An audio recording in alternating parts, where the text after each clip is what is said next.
नमस्कार, प्रणाम, जोहार। मैं दीपक अपने YouTube चैनल DS24 स्टडी में आपका हार्दिक स्वागत करता हूं। आज हम लोगों का 13वें नंबर का क्लास है। इससे पहले हम 12 वीडियो अपलोड कर चुके हैं। अगर आपको देखना है तो नीचे में डिस्क्रिप्शन बॉक्स में लिंक रहेगा, आप डायरेक्ट जाकर चेकआउट कर सकते हैं। ये जितने जितने वीडियो हैं, आपका आगामी आने वाले जो भी एग्ज़ाम हो, एसएससी, रेलवेज या जो भी स्टेट गवर्नमेंट एग्ज़ाम हो, अगर आपका सिलेबस में मैथ और स्टैटिस्टिक्स जीके है तो आपके लिए बहुत ही इम्पोर्टेंट साबित होने वाला ये सब वीडियो है। क्लास क्या है? फर्स्ट क्वेश्चन, ठोस बेलन का कुल पृष्ठीय क्षेत्रफल कितना होगा, ये निकालना है आपको, जिसका त्रिज्या 154 वर्ग मीटर क्षेत्रफल वाले वृत्त की त्रिज्या की आधी है और ऊंचाई इसकी त्रिज्या के बराबर है। मतलब बेलन के बारे में बोल रहा है कि जो बेलन का जो त्रिज्या होगा वह आपका वृत्त का जो रेडियस होगा उसका रेडियस का जस्ट आधा होगा, हाफ होगा, ठीक है। और जो बेलन का जो ऊंचाई होगा वह उसके त्रिज्या के बराबर ही होगा, ठीक है। तो आपको यहाँ क्या बोला है? टोटल पृष्ठीय क्षेत्रफल, मतलब टोटल सरफेस एरिया निकालना है बेलन का। तो मान लीजिए कि ये आपका बेलन है, ये आपका बेलन है। इसका टोटल सरफेस एरिया निकालने के लिए पहले आप क्या करेंगे? पहले तो आपको लेटरल सरफेस एरिया मतलब वक्र पृष्ठ का क्षेत्रफल निकालना पड़ेगा। तो आपको हम कल बता चुके हैं कि लेटरल सरफेस एरिया कितना होता है, वक्र पृष्ठ का क्षेत्रफल कितना होता है बेलन का, तो 2πr/h होता है। साथ ही साथ में आपका एक नीचे वृत्त बना हुआ है आधार में और एक टॉप पे वृत्त बना हुआ है, दो वृत्त बना हुआ है, तो इसका भी एरिया जोड़ दीजिए। तो इसका πr², इसका भी πr², ठीक है। तो दोनों का मिलाकर कितना हो जाएगा? 2πr², ठीक है। यहाँ से 2πr दोनों को कॉमन ले लीजिए, कितना मिलेगा? टोटल सरफेस एरिया मतलब कुल पृष्ठीय क्षेत्रफल किसका? बेलन का। 2πr कॉमन ले लीजिए, 2πr कितना बचेगा? यहाँ से h बचेगा और यहाँ से r बचेगा, ठीक है। तो यही आपका फॉर्मूला हो गया टोटल सरफेस एरिया का, कुल पृष्ठीय क्षेत्रफल का, किसका? बेलन का, ठीक है। ये आपको याद होने चाहिए। चलिए सवाल पे आते हैं। क्या था? जिसकी त्रिज्या 154 वर्ग मीटर क्षेत्रफल वाले वृत्त की त्रिज्या के आधी है, ठीक है। तो ये आपका वृत्त का क्षेत्रफल दिया हुआ है। तो वृत्त का क्षेत्रफल कितना होता है? πr²। वृत्त का क्षेत्रफल कितना होता है? πr का स्क्वायर कितना दिया है? 154 दिया हुआ है, ठीक है। तो इसको पुट कीजिए, पाई का वैल्यू 22/7 गुना r का स्क्वायर, इसको 154 से इक्वेट कर दीजिए। 22 से 54 7 बार में कट जाएगा, ठीक है। तो r स्क्वायर का वैल्यू 7 स्क्वायर के बराबर है। r स्क्वायर का वैल्यू 7 स्क्वायर का वैल्यू स्क्वायर स्क्वायर कट जाएगा, तो r का वैल्यू कितना आया? 7, ठीक है।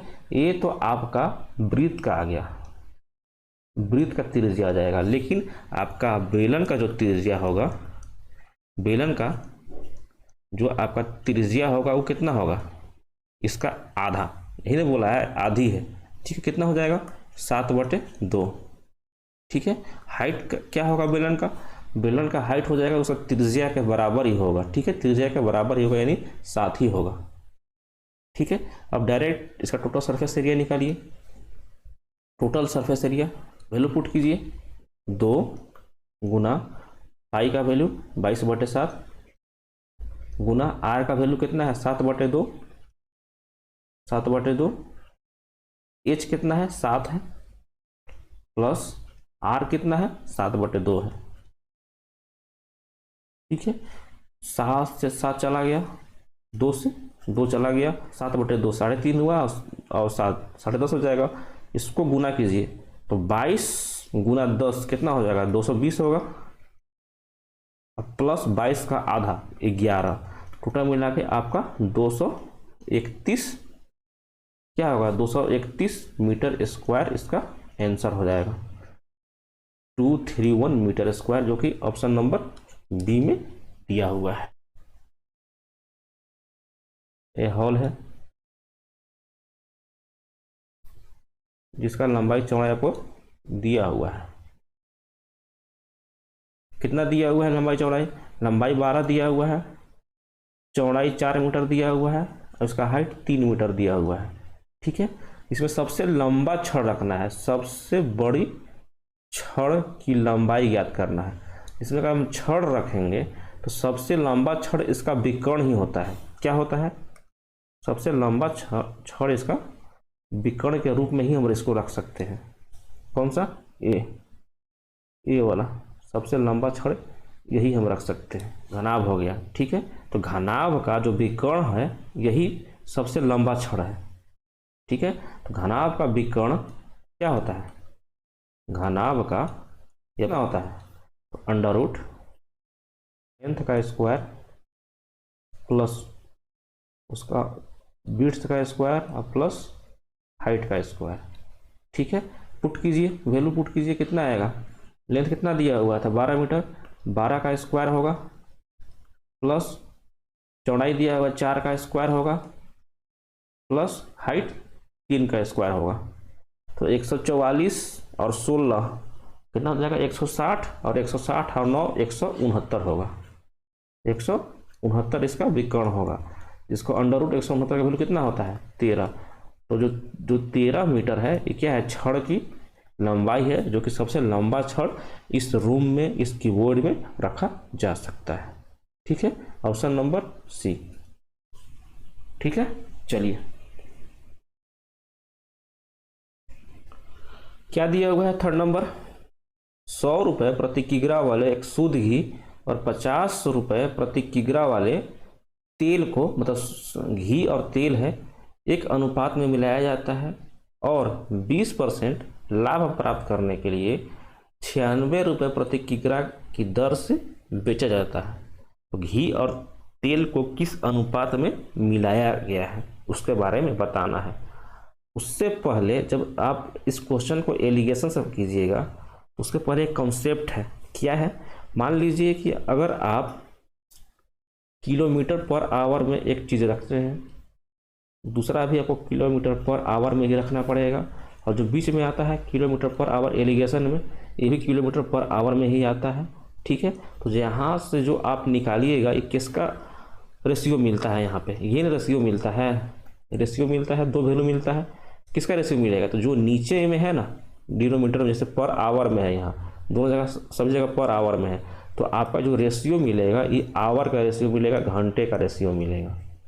ठीक है, मान लीजिए कि क्वेश्चन में था प्रति किग्रा।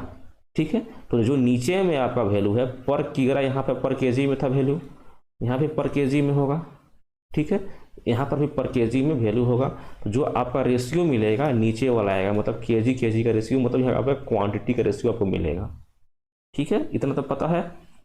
आप यहाँ पे कॉस्ट प्राइस पुट कर रहे हैं, कॉस्ट प्राइस, यहाँ भी कॉस्ट प्राइस हो जाएगा और बीच में आएगा ये भी कॉस्ट प्राइस आएगा।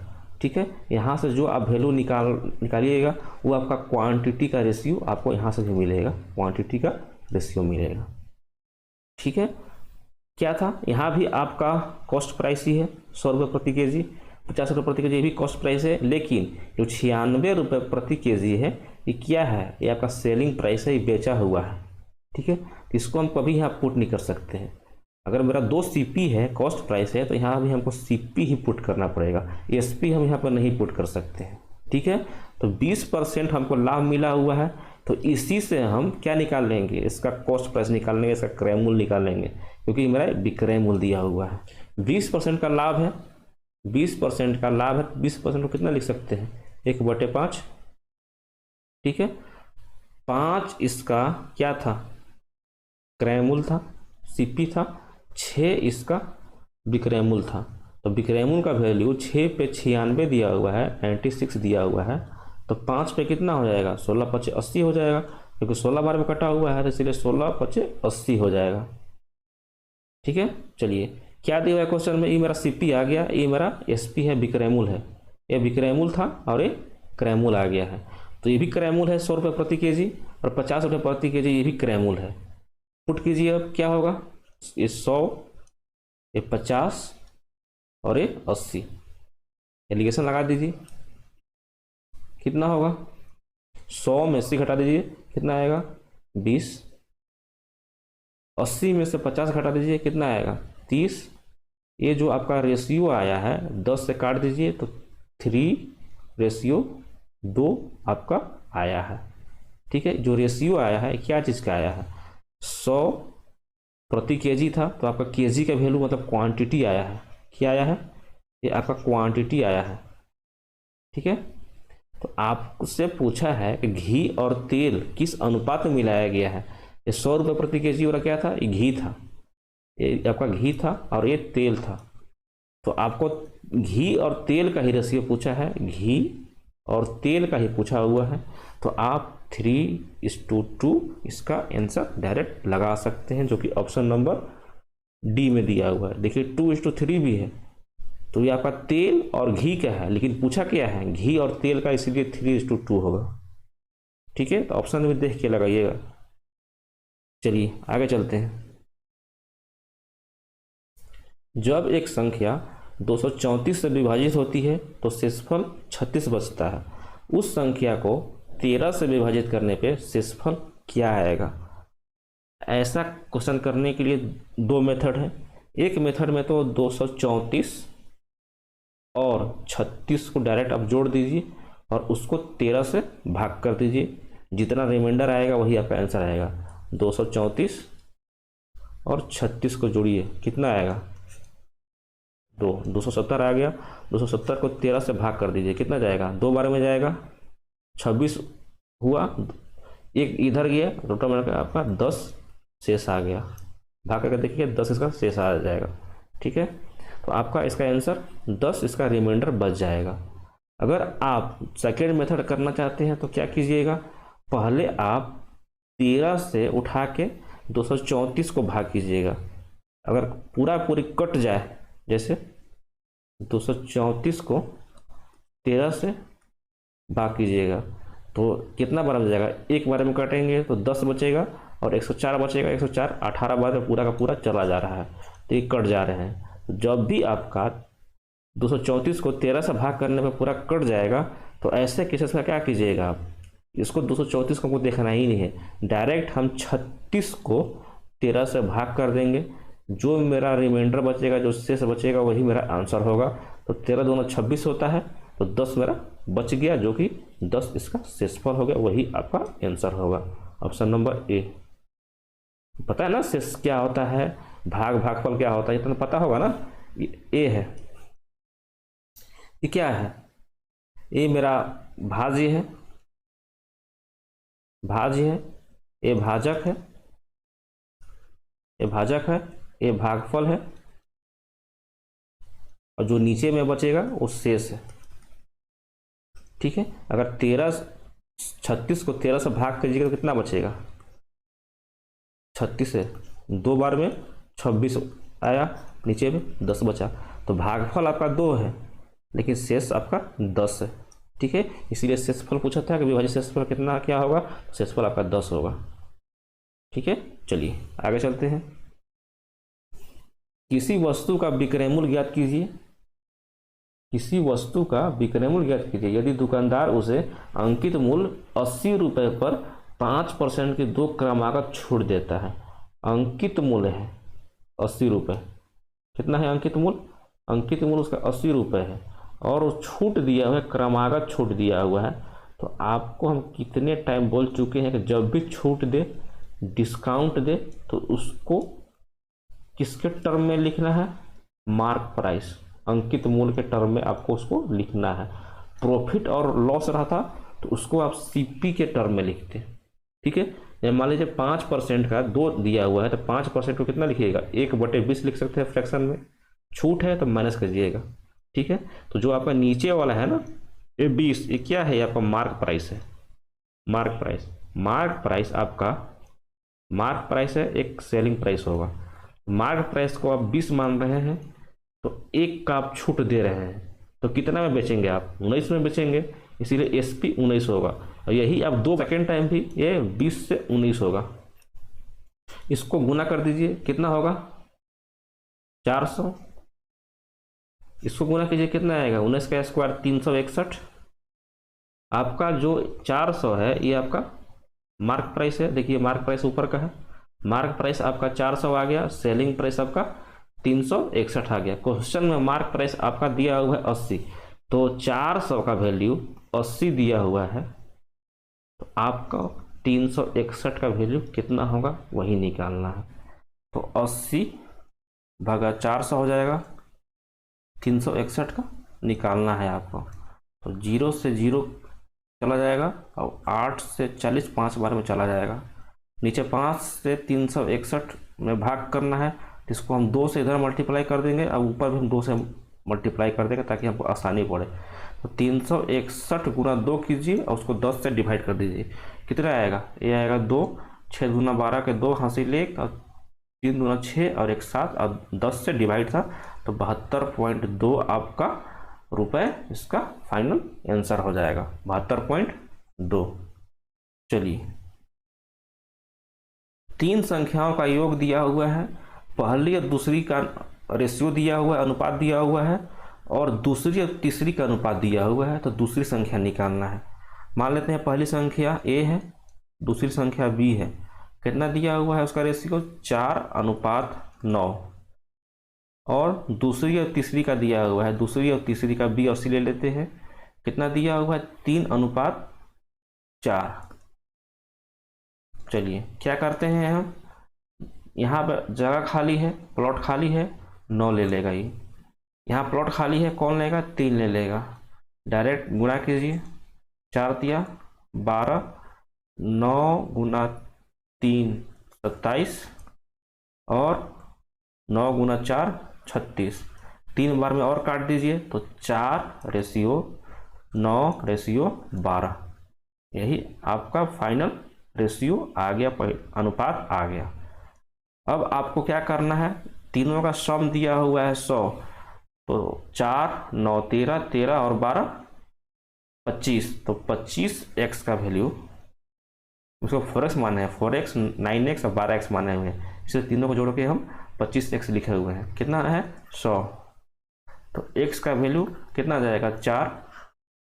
तो आपको दूसरा संख्या निकालना है, मतलब 9x निकालना है, तो 9x का वैल्यू कितना आ जाएगा? 9 × 4 36। 36 आपका आ जाएगा ऑप्शन नंबर बी। ठीक है, चलिए आगे चलते हैं। यहाँ से आपका स्टैटिक जीके स्टार्ट हो रहा है। क्या है फर्स्ट क्वेश्चन? अंडमान द्वीप के कुल कितने भागों में बंटा गया है? आप नीचे देखे होंगे अंडमान निकोबार, ठीक है, तो ये आपका अंडमान हो गया है और नीचे आपका निकोबार है। तो अंडमान द्वीप को टोटल कितने भागों में बांटा गया है? इसका आंसर होगा ऑप्शन नंबर सी, 4 भाग में। कौन कौन सा पार्ट है? तो नॉर्थ अंडमान है, जिसको कि हम उत्तरी अंडमान बोलते हैं। ये मिडिल अंडमान है, जिसको कि हम मध्य अंडमान बोलते हैं। इसको लोअर अंडमान और साउथ अंडमान बोलते हैं। और नीचे वाला क्या है? लिटिल अंडमान। 4 पार्ट हो गए, लिटिल अंडमान, लोअर या साउथ अंडमान, मिडिल अंडमान, मध्य अंडमान और एक नॉर्थ अंडमान। 4 पार्ट हो गए, इसलिए 4 पार्ट। अगर आपसे पूछ देगा कि अंडमान के जगह पे निकोबार का पूछ देगा, तो निकोबार टोटल 3 भाग में विभाजित है। कितने भाग में? 3 भाग में। कौन कौन सा? तो कार निकोबार, लिटिल निकोबार और एक ग्रेट निकोबार। निकोबार को 3 भाग में और अंडमान को 4 भाग में। ठीक है, ये आप देख रहे हैं, ये जो आपका पोर्ट ब्लेयर है, जो कि आपका कैपिटल है, राजधानी है किसका? अंडमान निकोबार का। जो कैपिटल है पोर्ट ब्लेयर है, कहाँ पे है? एग्जाम में पूछता है कि कौन अंडमान का कौन से पार्ट पे है, तो आपका साउथ अंडमान पार्ट पे है। कौन सा? साउथ अंडमान या लोअर अंडमान पार्ट पे पोर्ट ब्लेयर इसका राजधानी है। ये साउथ अंडमान है, यहाँ पे लिटिल अंडमान है। इसके बीच से एक पास पार हुआ है, उस पास का नाम पूछता है। कहाँ से? जो आपका इस साउथ अंडमान है, यह आपका लिटिल अंडमान है, यहाँ से एक पास होता है, इसको क्या बोलते हैं? डक्कन पास। डेक्कन पास। कौन सा? डेक्कन पास इसको बोला जाता है, डेक्कन पास। जो आपका पूरा यहाँ से लेके यहाँ तक क्या है? अंडमान। इधर क्या है? निकोबार। इसके बीच में जो चैनल है, कौन सा चैनल है? 10 डिग्री चैनल क्या करता है? अंडमान निकोबार को दोनों को अलग अलग करता है। 10 डिग्री चैनल, याद रखिएगा, 10 डिग्री चैनल। और साउथ अंडमान और लिटिल अंडमान के बीच डक्कन पास होता है। ठीक है, चलिए क्वेश्चन है ऐसा, हम आगे कराएंगे। आगे चलते हैं। निकोबार द्वीप को कुल कितने भागों में बांटा गया है? बताया आपको, निकोबार को 3 भाग में, कार निकोबार, लिटिल निकोबार और ग्रेट निकोबार। ग्रेट निकोबार जो पिछला फिगर में दिखाया आपको, यहाँ पे देखिए कार निकोबार, लिटिल निकोबार और ग्रेट निकोबार, 3 भाग। ठीक है, चलिए। अंडमान तथा निकोबार को कितनी डिग्री चैनल अलग अलग करता है? पता है, ये अंडमान था ऊपर में और नीचे में निकोबार था, तो इसको 10 डिग्री चैनल अलग करता है, 10 डिग्री चैनल। देखिए भारत का जो नीचे वाला पोर्शन है, हमारा जो भारत के नीचे वाला पोर्शन है, तो आपका नीचे में यहाँ पर है मालदीव, यहाँ पे है आपका मिनिकोय और यहाँ पे है आपका लक्षद्वीप, लक्षद्वीप है। तो आपका मालदीव और मिनिकोय के बीच 8 डिग्री का चैनल है। ये मिनिकोय और लक्षद्वीप के बीच आपका 9 डिग्री का चैनल है। ठीक है, और लक्षद्वीप को 2 भाग में कौन सा चैनल डिवाइड करता है? 2 भाग में 11 डिग्री और 10 डिग्री। तो आपको बताए भी किए हम, अंडमान और निकोबार को 2 भाग में 10 डिग्री यहाँ पे बांटता है। मिल गया 8 डिग्री, 9 डिग्री, 10 डिग्री और 11 डिग्री। कहाँ कहाँ पे है? तो 8 डिग्री चैनल आपका मालदीव और मिनिकोय के बीच में है, 9 डिग्री चैनल मिनिकोय और लक्षद्वीप के बीच में है, 10 डिग्री चैनल आपका अंडमान और निकोबार के बीच में है, 11 डिग्री चैनल कहाँ पे है? तो लक्षद्वीप को 2 भागों में बांटता है। अंडमान और निकोबार द्वीप समूह का राजधानी पोर्ट ब्लेयर कौन से द्वीप पे स्थित है? आपको बताया था अभी, जो पोर्ट ब्लेयर है कौन से द्वीप पे स्थित है? तो आपका दक्षिणी अंडमान पे स्थित है। बताए थे, देख लीजिए फिगर में ही, देख लीजिए फिगर में ही, देख लीजिए। यहाँ देखिए पोर्ट ब्लेयर है, ये कहाँ पे है? साउथ अंडमान पे है, लोअर अंडमान पे है। चलिए, दक्कन पास कौन से 2 अंडमान के बीच में है? तो आपको बताए थे, एक नॉर्थ अंडमान था, एक आपका मिडिल अंडमान था, मध्य अंडमान था, एक आपका साउथ अंडमान था और एक लिटिल अंडमान था। तो आपका यहाँ से दक्कन पास पास हुआ था। ठीक है, और इधर आपका निकोबार था, तो यहाँ से 10 डिग्री चैनल पास हुआ था और यहाँ से दक्कन पास। तो आपका साउथ और लिटिल के बीच, मतलब दक्षिण और लिटिल के बीच में आपका कौन सा है? दक्कन पास मौजूद है। दक्षिण एशिया का एकमात्र सक्रिय ज्वालामुखी कौन से द्वीप पर स्थित है? तो साउथ एशिया में हम लोग हैं, साउथ एशिया में ही हैं, तो उसका एक एक्टिव वोल्केनो का नाम बताना है, वो कौन से द्वीप पर स्थित है? तो उसका नाम है बैरन द्वीप। कौन सा? बैरन द्वीप। आप देख लीजिए, ये आपका अंडमान है, ये आपका निकोबार है। 10 डिग्री देखिए चैनल इन दोनों को अलग कर रहा है, 10 डिग्री चैनल। आपका देखिए दक्कन पास है, यहाँ पे क्या काम है इसका, क्या फंक्शन है इसका? दोनों को अलग कर रहा है, साउथ अंडमान और लिटिल अंडमान दोनों को अलग कर रहा है। इस क्वेश्चन में बैरन द्वीप आपको बताना है। बैरन द्वीप देखिए कहाँ पे है, ये देखिए बैरन द्वीप है, बैरन आइलैंड आपका ये है, जो कि एक एक्टिव वोल्केनो के रूप में है, सक्रिय ज्वालामुखी है। मात्र दक्षिण एशिया का मात्र एक ही है जो कि एक्टिव है, सक्रिय ज्वालामुखी है। ठीक है, चलिए सेकेंड ऑप्शन हैवलॉक द्वीप है।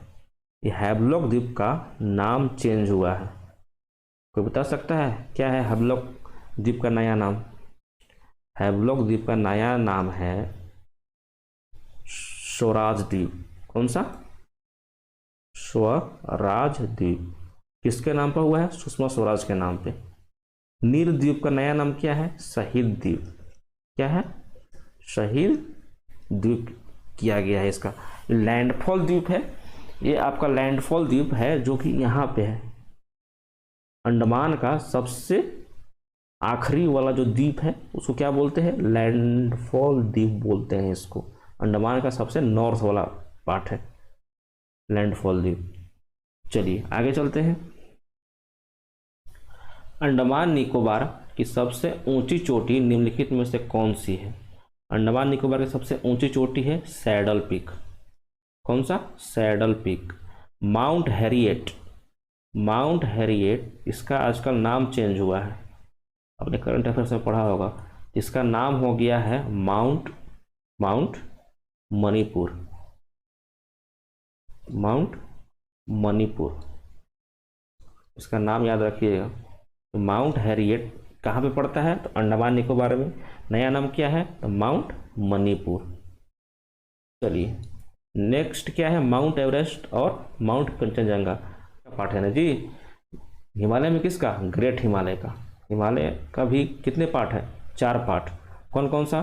ट्रांस हिमालय, ग्रेट हिमालय और मिडिल हिमालय और शिवालिक।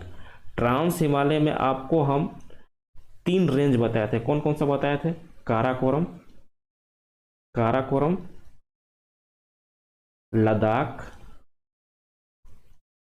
लद्दाख और जास्कर। ये आपको हम 3 श्रेणियां बताए थे कि इससे आपका श्योक नदी इसके बीच में पास होता है, श्योक रिवर, और लद्दाख और जास्कर के बीच में आपका सिंधु नदी पास होता है। सिंधु नदी आपका काराकोरम में एक सियाचिन ग्लेशियर है, यहीं से आपका नुब्रा नदी निकलती है, और जो कि नुब्रा नदी बाद में श्योक नदी में जाके मिल जाती है। सियाचिन की लड़ाई कब हुआ था? 1984 में। कब हुआ था? 1984 में, 9884। ऑपरेशन मेघदूत भारत द्वारा चलाया गया था पाकिस्तान को वहां से निकालने के लिए। ये सब आपको हम फर्स्ट या सेकंड वीडियो में बता चुके हैं सब। चलिए, भारत का दक्षिणी छोर इंदिरा पॉइंट निम्नलिखित में से कौन से द्वीप पे स्थित है? इंदिरा पॉइंट के बारे में बताना है। इंदिरा पॉइंट बताया था ना आपको, फर्स्ट लेक्चर में बताए थे। इंदिरा पॉइंट कहाँ है? ग्रेट निकोबार पे है, यहाँ पे है, यहाँ पे है आपका ग्रेट निकोबार पे इंदिरा पॉइंट। कितना डिग्री लैटिट्यूड पे है? तो 6 डिग्री 45 मिनट पे है इसका पॉइंट। जो आपका भारत का मेन भूमि है, इसको क्या? कन्याकुमारी या केप कोमरी। जो इधर नॉर्थ का पॉइंट है इसको क्या बोलते हैं हम? इंदिरा कौल। जो ये पश्चिम में पॉइंट है इसको क्या बोलते हैं? गौर माथा। जो ईस्ट में है इसको क्या हम क्या बोलते हैं? कीबुथु। इस सबका तीनों का पॉइंट बता दीजिए फटफट। कितना होगा? 8 degree 4 minute, 37 degree 6 minute Indira Kaul का। गौर माथा का कितना पॉइंट है? 68 डिग्री 7 मिनट। और कीबुथु का कितना पॉइंट है? 97 डिग्री 25 मिनट। आपका नॉर्थ से लेकर साउथ तक का टोटल डिस्टेंस कितना है? 3214 किलोमीटर। और पश्चिम से पूरब का 2933 किलोमीटर। ठीक है। और क्या पूछा था? और आपको पूछा था कि जो स्थलीय सीमा रेखा है भारत का, स्थलीय सीमा रेखा कितना है? 15,000 किलोमीटर लगभग। कितना? 15,000 किलोमीटर। आपका जो जल से घिरा भाग है ये कितना है? 6100 किलोमीटर। 6100 किलोमीटर। अगर इसमें आप अंडमान और लक्षद्वीप दोनों को ले लिए तो कितना हो जाएगा? 7516 किलोमीटर ये आपका हो जाएगा। ठीक है। चलिए, तो इंदिरा पॉइंट कहाँ पे है? ग्रेट निकोबार में, ऑप्शन नंबर सी। यहाँ पे ग्रेट निकोबार में है, जिसका पॉइंट 6 डिग्री 45 मिनट पे है। कि भारतीय संविधान के किस अनुच्छेद के तहत एक ही अपराध के लिए एक से अधिक बार क्या है? दंड है, दंड नहीं दिया जा सकता। दंड नहीं दे सकता मतलब किस संविधान के तहत एक अपराध के लिए एक से अधिक बार दंड नहीं दिया जा सकता? कौन सा आर्टिकल है? वो आर्टिकल है आपका आर्टिकल नंबर 20। आर्टिकल नंबर 18 क्या है? उपाधि का अंत किया गया है। कौन सा? उपाधि का अंत किया गया है, मतलब कोई भी उपाधि नहीं ले सकता। जैसे पहले राजा लोग लेते थे ना कि हम क्षत्रप हैं, हम प्रक्रमांक हैं, फलना है, क्या है क्या है, तो उसका अंत कर दिया गया है, उपाधि नहीं ले सकते हैं आर्टिकल नंबर 18 के तहत।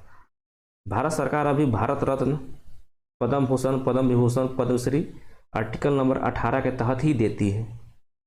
एग्जाम में पूछता है कि भारत सरकार के द्वारा भारत रत्न किस आर्टिकल के तहत मिलता है? तो आर्टिकल नंबर 18 के तहत ही मिलता है। आर्टिकल नंबर 22 इंपॉर्टेंट है कि बिना वारंट के पुलिस आपको गिरफ्तार नहीं कर सकती। गिरफ्तार कर भी ली तो आपको 24 घंटा के अंदर मजिस्ट्रेट के सामने उसको पेश करना पड़ेगा। आर्टिकल नंबर 22 है। अनुच्छेद 32 क्या है? संवैधानिक उपचारों का अधिकार। भीमराव अंबेडकर ने सो क्या बोला था? संविधान का आत्मा, सोल ऑफ कॉन्स्टिट्यूशन बोला था आर्टिकल नंबर 32 को। सोल ऑफ कॉन्स्टिट्यूशंस, TITUTION, संविधान का आत्मा बोला था आर्टिकल नंबर 32 को। इसी के तहत आर्टिकल नंबर 32 के तहत हम रिट जारी करते हैं। कौन सा रिट जारी करते हैं? सुप्रीम कोर्ट में आर्टिकल नंबर 32 के तहत हम रिट जारी करते हैं। सुप्रीम कोर्ट में, सुप्रीम कोर्ट में और हाई कोर्ट में। हाई कोर्ट, तो सुप्रीम कोर्ट में हम आर्टिकल नंबर 32 के तहत रिट जारी करते हैं, आर्टिकल नंबर 32 के तहत। और हाई कोर्ट में हम आर्टिकल नंबर 226 के तहत हम रिट जारी करते हैं। हाँ, हमारे मूल संविधान में कुल कितने मौलिक अधिकार थे? हमारे मूल संविधान में टोटल मौलिक अधिकार कितने थे आपको ये बताना है। मूल संविधान में टोटल 7 थे, अभी 6 हैं। तो एक क्या हुआ? तो एक आपका 44वां संविधान संशोधन, 44 कॉन्स्टिट्यूशन अमेंडमेंट एक्ट, कब? 1978 में उसको हटा दिया गया है। 1978 में इसको हटा दिया गया है। कौन कौन सा है?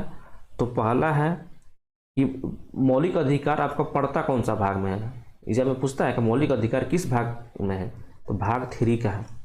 भाग 3 में है, संविधान में भाग 3 में है मौलिक अधिकार। कहाँ कहाँ से आर्टिकल है? तो आर्टिकल 12 से लेके 35 तक आपका किसमें आता है? मौलिक अधिकार में। मौलिक अधिकार कहाँ से लिया गया है? संविधान से उठाया गया है इसको, USA के। और क्या सवाल पूछता है इसमें कौन कौन सा मौलिक अधिकार है? तो आपका 14 से लेके 18 तक समानता का अधिकार है, 19 से लेके 22 तक स्वतंत्रता का अधिकार है, 23 और 24 आपका शोषण के विरुद्ध अधिकार है, 25 से लेके 28 धार्मिक स्वतंत्रता का अधिकार है, 29 और 30 आपका सामाजिक और शिक्षा का अधिकार है। आर्टिकल नंबर 31 को हटा दिया गया है। 32 क्या है? 32 आपका जो पीछे बताए संवैधानिक उपचारों का अधिकार है। संविधान का आत्मा कहा था इसको? आर्टिकल नंबर 32 को। ठीक है, चलिए। और पहले 7 थे, अब 6 कर दिया गया है। 7 तो वहाँ जो था आपका कौन सा था? 7 नंबर का कौन सा था? संपत्ति का अधिकार। संपत्ति का अधिकार, संपत्ति का अधिकार को इसको हटा दिया गया है मौलिक अधिकार से।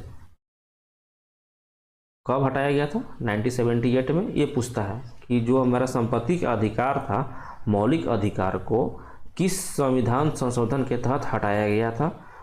तो 44वां संविधान संशोधन के तहत मौलिक अधिकार से संपत्ति के अधिकार को हटा दिया गया था। ठीक है, चलिए आज के लिए हम इतना ही रहने देते हैं। अगर आपको पसंद आया होगा तो पता ही क्या करना है, वीडियो को लाइक करना है और चैनल को सब्सक्राइब करना है। जय हिंद, जय भारत।